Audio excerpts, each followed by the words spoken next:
Okay. I'm Sean Nickel. I'm the planning director here in the city of Star. And to my left is Chief Greg Tominski. Say hi, Chief.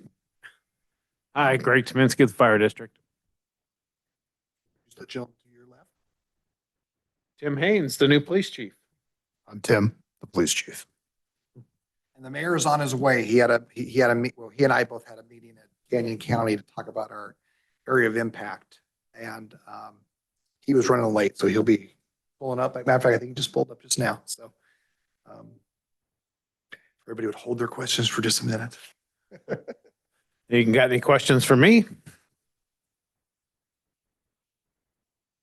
Okay. Well, usually we'll give an update on the organizations and what we're struggling with or doing at the time, and then each one of us do, and then we just Mayor's real good at answering He'll talk questions. your ear off, so.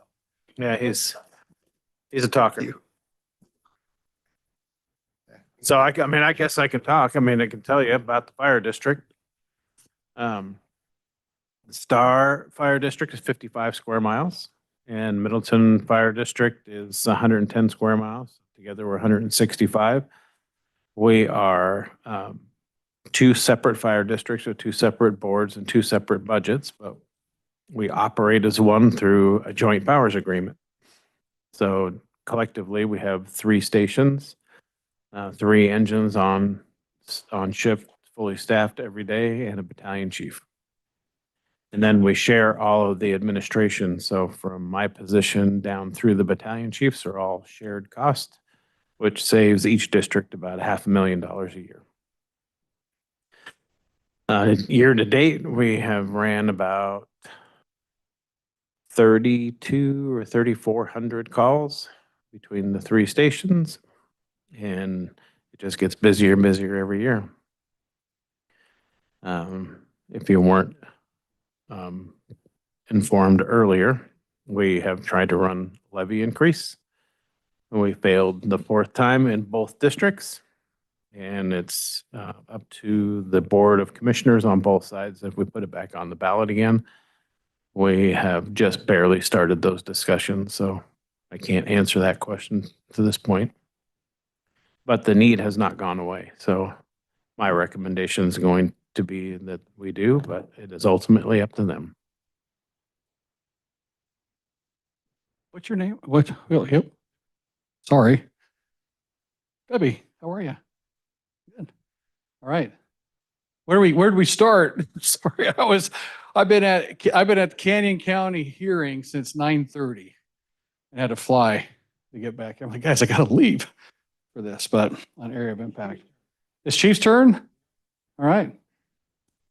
So, as I said, Tim Haynes, I'm the chief of police for Star. I'm also a lieutenant with the Ada County Sheriff's Office.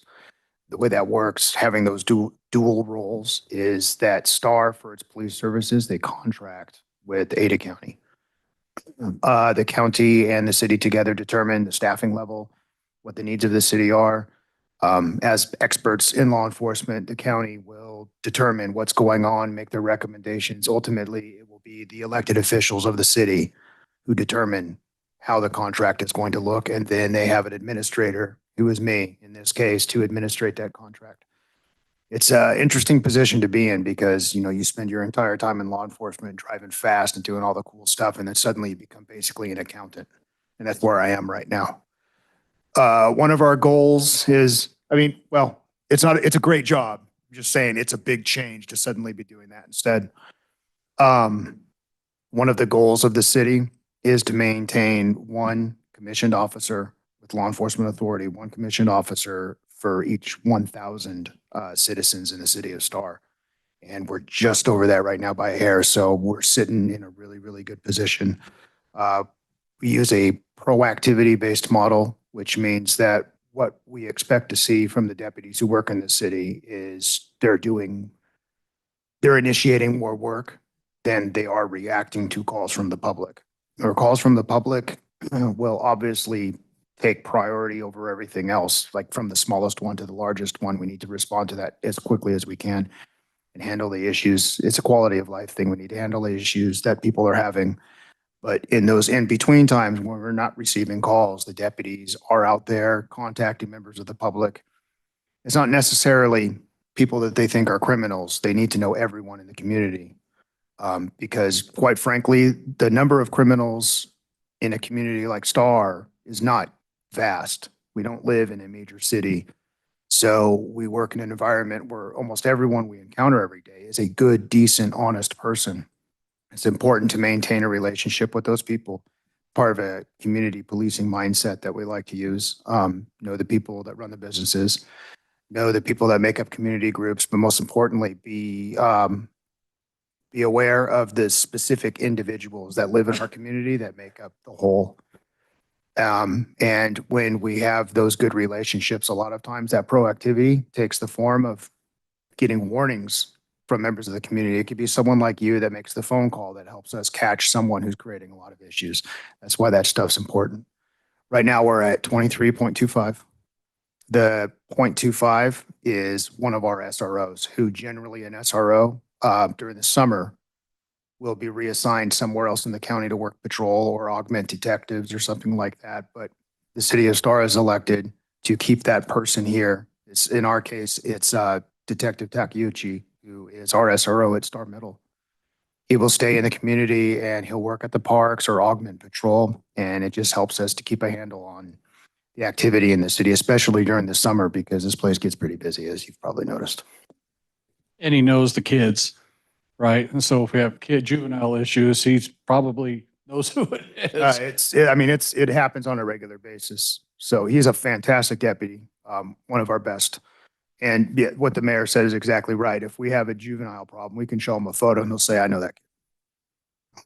Yeah, it's really good. It's awesome. That model's worked really well for us in our community. We got one of the lower crime rates in the valley. But it gives us access to an incredible amount of resources too, because it's not, the city now doesn't have to buy all these cars. They don't need to buy drones, which is what we're all going to.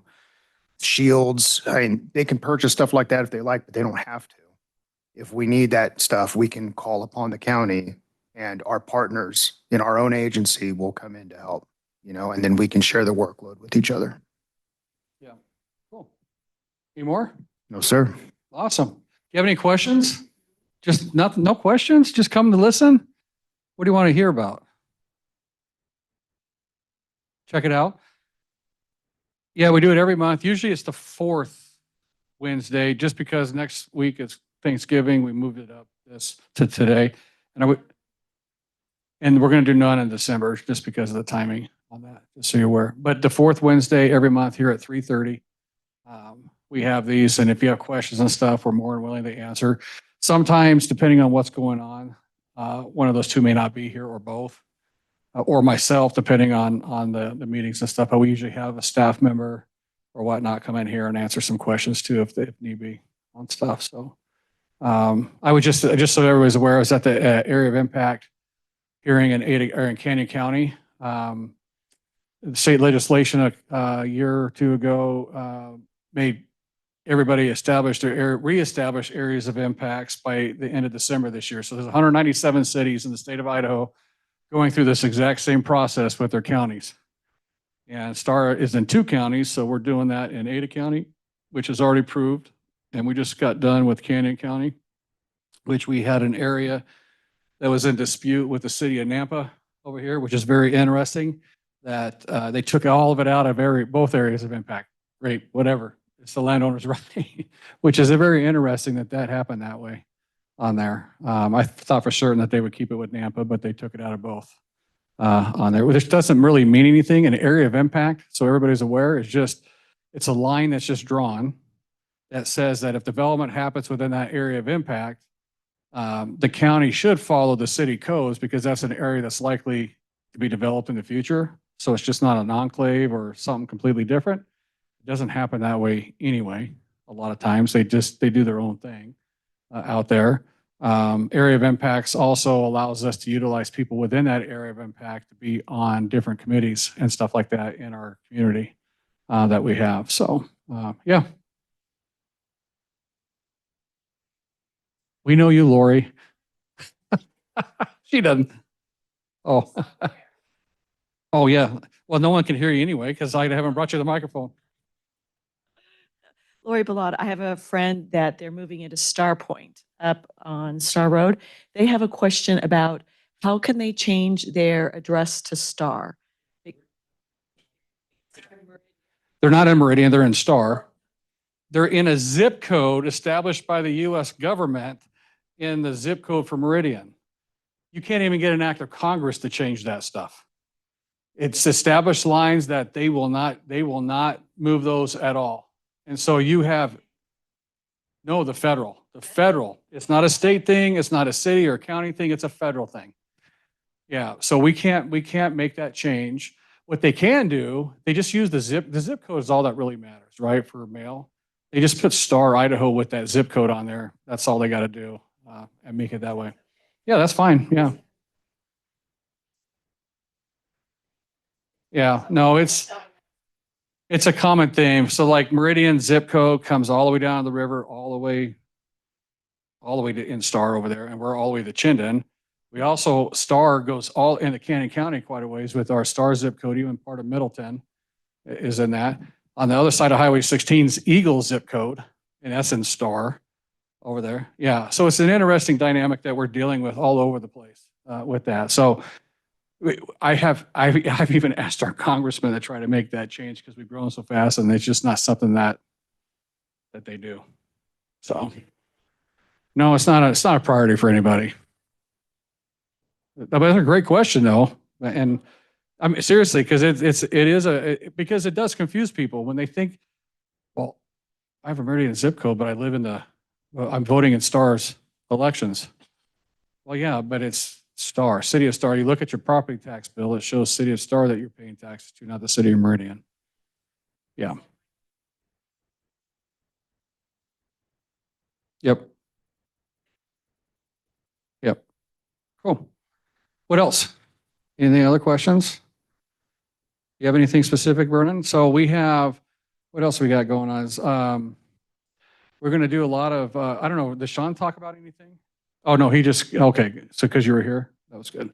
We're going to be doing some comprehensive plan and code updates this next spring. So you're going to see that be coming out. We have the downtown revitalization plan we're still working on. They've gotten the data is all together, and now they're sitting down trying to put stuff together on a map so we can bring it back out to the citizens again.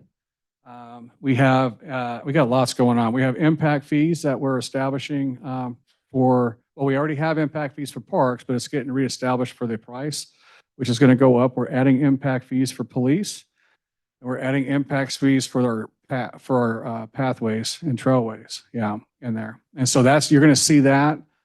We think our hearing is going to be on December 2nd, Tuesday in December. In here, but then they won't. We have to read an ordinance This is one. Ordinances for impact fees have to be actually read 3 times, 3 different hearings. Unlike other ordinances in the state of Idaho, we could suspend of the rules and do it all at the same time at one night, right? Those that we actually have to read on there. And these impact fees right now it's at about $11,000 for those 3 different things, which means every new house that gets built, or even some commercial stuff, depending on which kind, will be paying an impact fee to help pay for the facilities only. That's what impact fees are for. I think you probably said that. Did you say that about oh no. So Star Fire collects an impact fee that's $2,000 something per new house. But that can only pay for the buildings, like the building that got built. It cannot pay for personnel at all, right? So that's what it will be total for those 3. Right now, just for parks, currently it's $2,050. So that one's going to go up quite a bit per our CIP, which is a capital improvement plan. So I got to quit using acronyms, right? But if you see CIP, that's a capital improvement plan that says what facilities and stuff like that we're going to be doing over the next 5 to 10 years, right? On the police, we have like substations that we're going to put out there. We actually just bought some property up by the middle school for a substation for police over there, which is going to be great. We just got to work through that dynamic on that. For the parks, we do a really good job of making development provide parkland for us. So we don't have to buy it. And then we just have to develop those parks, right? After that, but we're not buying the land at some of these crazy prices that are out there. For the pathways, we have, and for the police, we also have money in there because right now we're in the fire district's building over there for a police station, and it works right now until they grow, and they're going to need it, and they grow and outgrow it, which they're getting close. We have in our capital improvement plan to build a police actual headquarters station here in Star somewhere. We just don't know where it's going to be yet. And that's in the future, and a training center, I think we had in there, right? Yeah. And then on our pathways, we have a pathways master plan that we created a year ago. That's in our, as a CIP we're trying to connect with pathways north, south, east, and west here in Star, right? And we just applied for a grant with Compass today to do another segment of another 1,500 feet of pathway, 10-foot wide sidewalk pathway along a ditch that we got some agreements with the ditch companies to do that with.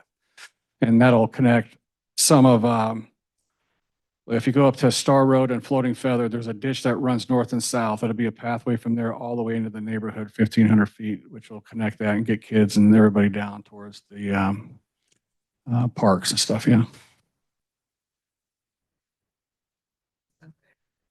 I want to thank you for the working on the pathways, because just I was mentioning to them earlier while we were waiting, I could not get from Floating Feather and Pollard all the way on a sidewalk. So there was even part of the way where I was on the main highway, and it was a little scary. So thank you. I appreciate you looking into the pathways. It is something that we need to be able to connect people to the downtown, especially to the libraries and the epicenter of where things happen. It is sketchy along Plummer. Oh, you said Pollard. Well, you're talking Pollard coming down. So, right. Well, you can go down. So what's happening on Pollard right now is from Broken Arrow down, it's hard to get down. Ada County Highway District is working on a path along that to get to the school as well. So that'll connect it, and they're going to connect it on the south side of the cemetery too. State Street's a different animal, and you'll see sidewalks and stuff be placed in there when they do the widening over here. So, yeah. What else, Dana? Okay, yeah, Highway 16. So I don't know if we have about $350 million worth of highway and roadway improvements happening in the next 5 years in Star, which is an incredible feat that we have going on. We have Highway 16 that's still slated to open, I think, at the end of 27. And that's when this overpass and stuff should be done over there. Shortly thereafter, they're going to start a segment from there to Beacon Light. They're going to widen that segment of Highway 16 and put an overpass where Floating Feather is and take away the access to Highway 16 there. Okay. We are actually working with ITD and trying to force them to widen Pollard with that same project over there, because they're creating the need when all the traffic outside of the school traffic is going to be forced to go up to Beacon Light to get on the Highway 16. So that's a big push, and we've had some meetings with them and Compass on that. Plus Star Fire, right, with that fire station, we even try to get access points for Star Fire just to get on to the highway to get places, and they wouldn't even give us those, which is crazy on there. And it's going to be huge to be able to get those guys up Pollard Road to get the Beacon Light to service that area in the north. So we're pushing it. We're working on that like crazy to happen. This segment right here in town, I think, is also 27 is we're going to start working on this, widening from down here all the way down to Plummer, basically. I asked ITD, we had a meeting with them last week. I said, just do a change order. It's only like 1/8 of a mile that you have to really truly widen and get that done. And they're like, oh, it's like sometimes they don't think about these things, right? Like, oh. So we'll see what happens with that if we can get it done sooner than later on there, because that's necessary on that. Star Road over here, that's an ACHD road, and they're in the design phase right now at Star Road to widen that. They plan on starting the first phase in 2029, because they have to buy right away along there from some of those properties and do some ditch work. They'll do the first phase from the river to Highway 44, and then right after that, they'll roll into the bridge and the rest of it going up to the top. It's probably a $65 million project overall. It's gonna be crazy with that. What else we got? Is there a way to go to Freedom Park? Or, there's that winding road. There is not a way to get from 16. You mean as far as a pathway wise? So not really, because there's private property you're dealing with on this side. Now, with that, well, we can't get it from them. We can't take it. It's not an eminent domain style. However, there will be one here in the future because we got all the right of way on the south side, all the easements of the river. And we have a bridge coming from northern Idaho, an old one again, that we're using to cross the river where the concrete cul-de-sac is right there, that are crossing the BLM land. And then we'll start going back and then come back across and then it'll connect to that. So that's coming. It's a few years, probably 29 before it's all done, said and done for all that. No magic wand and no magic money for that stuff. So, trying to think what else. You have something else, Chief? Oh, well, I thought he was grabbing his microphone there for a minute on that. Yes, December 6th, Christmas at the River House. We on our website and stuff. There's a calendar. There's events all day long. There's what are we calling that? Breakfast with the Grinch or how the Grinch stole breakfast. How the Grinch stole breakfast. Yeah. And so that'll be over at the rec center, and then throughout the rest of the day, there's a market. We call that a bazaar going on down there, and then we have the tree lighting at the night and whatnot down there, which will be fun on that. And Santa. We do have our Liberty Hall that's going to be built down there starting here about December 8th. You'll see them mobilized there on that. It's a 10,000 square foot event space down there. It's going to look like a barn. And because we got that property just to the north, and you'll see another 165 parking spaces put in there. So it's not so crazy down there on that. So hopefully, well, it might make it more crazy. I don't know, but we'll have the parking space at least. Do you have any questions? 16. It's going to impact everything.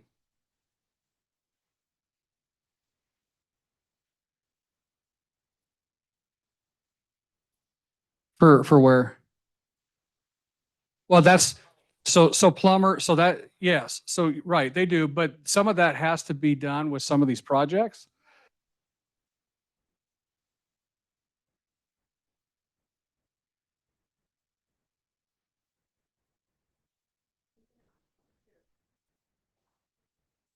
So that's a different process. There's actually a plan to redo that whole intersection, which makes it 7 wide. It's big, and it is moving Maverick, part of Maverick. No, because there wasn't a need. We didn't have 2020 happen at the time that all that was done. Right, yeah, they're planning for it and they put it in. That's the problem. Things don't get done ahead of time unless there's a need. That's just the way it works here in Idaho. Everybody needs to understand that, right? I mean, it's just, it doesn't do that, right? Well, there's other areas that you see that actually build beltways and all that kind of stuff ahead of time. That just doesn't happen here in Idaho. I don't think it ever will happen here in Idaho with the highways. But there is a master plan. They show 4 different ideas, and it got whittled down to 1. And so when they do this Star Road widening, they'll get that done at that point. They're at that intersection on that, which will make the flows better right there. Yeah, it's a nightmare. It's a challenge, and part of the challenge is you have 1 bridge crossing between here and Middleton, and so we are getting a study done right now for a new bridge crossing at Kingsbury, something that the city of Star really pushed forward on, and the city of Nampa has taken the lead and getting the grants for that, which is great. And so it's on everybody's radar with ITD, ACHD, Highway District 4, the cities all around, because that's going to be vital. And if we can get that bridge done, it'll alleviate a lot of the traffic here in Star, because over 70% that you see flows through here comes out of Canyon County, right? It's a challenge. Roads are a challenge. Pretty soon we're going to get the roads done. We're going to be flying cars anyway, right? That's a whole nother dynamic. I was at a conference where they were talking about air taxis for like Uber stuff. And I'm like, oh my goodness, how do you manage that? Right? picking you up at your house, taking you to the airport, dropping you off, right, in the air. So that was kind of an interesting deal with that. It is. Everything, every cartoon we watched in the past is coming alive today, seems like. Right? But I feel your pain. I'm constantly fighting with these transportation agencies to get stuff done on there and try to improve that. Plummer is the same way. You know, we had to get Plummer Road redesignated from a collector to an arterial to get it prioritized with impact fees, and we got that done, right? And so now, but our first priority is this, Star Road. We got to get them to get that done because that's a major corridor for us, and then we can get that done over there. Now, if the Moyles property ever sells right there on the corner where you get the corn and development comes in, you'll probably see the developer going to have to leave out the right of way and widen that sooner than later, right, at their expense. So, yeah. So that's how that works out there. You're going to see down here at Highway 16 at this project, you're going to see a concrete batch plant right on that corner, on this corner, for all the concrete work that's going to be done there. So here, probably, I don't think too long. You know when? Have you heard? Oh, they were pouring concrete today, so they must be pulling it off the other one right now. But they plan on putting that batch plant in right over there so they can have all the concrete right there and just take it straight in to the project. So you'll see that going. And you probably hear them working at night over here. Yes, let them work at night. Let them get that thing done. I hear a lot of people, how come they don't work at night? Well, they are going to be working at night, and they do work at night, and it just doesn't always work out on everything on there. What else, Dana? You think of? Year's coming fast to a close. It's crazy to me. Yeah, that's on December 10th. Oh, the 13th. Yeah, Wreaths Across America was be the veteran, where they put wreaths on all the veterans' graves. At the veteran cemeteries, there's, what time is the one here? And what's the time is the one up there? Is it the same time? Go to both, yeah. Okay. They made theirs later. So they're going to do, yeah. So the veteran cemetery will have the same thing going on a little bit later for those that have folks up there as well. Well, no, I know ours is at Star. We try to go to both, but in the last few years, it's been at the same time, and it makes it very difficult. My dad's buried up there in the veteran cemetery, so I'd like to go up to that one, but I'm also committed to my own community, right? So it makes it a lot easier to go to both when they change the times on that a little bit. So, yep. Let's see what else we got going on. You're gonna see legislative stuff happening fast and furious. I know there's been a lot of talk about 389, so we're gonna see what happens with that. I just encourage citizens to contact our legislators to make changes. That's what it takes. They're not gonna listen to us. They'll listen to the citizens on there. And the reason why we're having to have these levy conversations is because of the 389, right? And so there's been some ideas on some bills floating around. It's whether or not they're willing to listen and hear them and make the changes on there, but it's going to take the citizens to really push that, especially this year's an election year, right? So this is a good year to make a change on those things. Very important on that. I am the legislative liaison for 197 cities in Idaho with the AIC, so I'll be down there a lot this next legislative season, so you're aware. Association of Idaho Cities. Yeah, we're part of that. I'm on their board and stuff, and you'll see different bills that we may be asking people to help us support or kill if it's going to hurt us more. And sometimes you see during election seasons, crazy stuff get passed, thinking that it's okay, and then you find out it's not, and it creates more problems. Right? So, our city. Let's go ahead. I think it was 24%. So it was more than May. That was like 8%, which was pathetic. Yeah, what you'll see, these off-cycle elections typically are a lot lower. You'll see a lot more showing up here coming this next May because of the legislative races that we have going on. And I think we have some federal races on there as well. on that one. So I just encourage people to make sure they exercise that right to vote. Oh, I screwed this up, Dana. So, anything else, chiefs? Yeah, you got any questions for the chiefs? We could let them go. You go do your own thing. We could be done if you guys have any questions. I mean, it's pretty easy, but sometimes we get like 14, 15 people in here and there's all sorts of questions coming out, right? And stuff about neighborhood traffic stuff, things about fire, different stuff about hearings and things like that that may be coming up.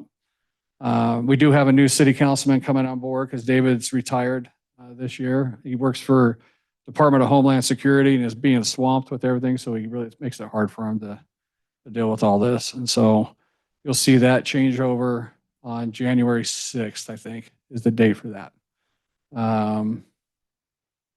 And you'll probably, you're seeing with where the economy is at right now, the number of land use hearings is starting to slow down, which is great. It's a natural slowdown. That's the way it should be, right? Instead of a forced slowdown, which is not very, it's not very free market driven. It's more government driven. That's not good either, right? You what? Yeah. No, and and this time of the year it's pretty common for December anyway, but there's been some up for a while. Yep. All right. Well, thank you for coming and nice meeting you out here. Yeah, come back and write down just all sorts of questions. We'll answer them. We're not afraid to answer them. And if you have neighbors and stuff that have questions, bring them. I love it. I like talking to everybody. I enjoy it. Oh, yeah, yeah. If anybody online has a question, send it to Dana real quick and then she can ask that question for us. We'll see if they have some. I know there's a couple people online. No? Nothing coming? Okay. All right. Well, we'll end that for today then. Be safe out there. Drive safely. Get home before it gets dark. Ride safely. Yeah, drive or ride safely. Yeah. And yep. All right. Thank you.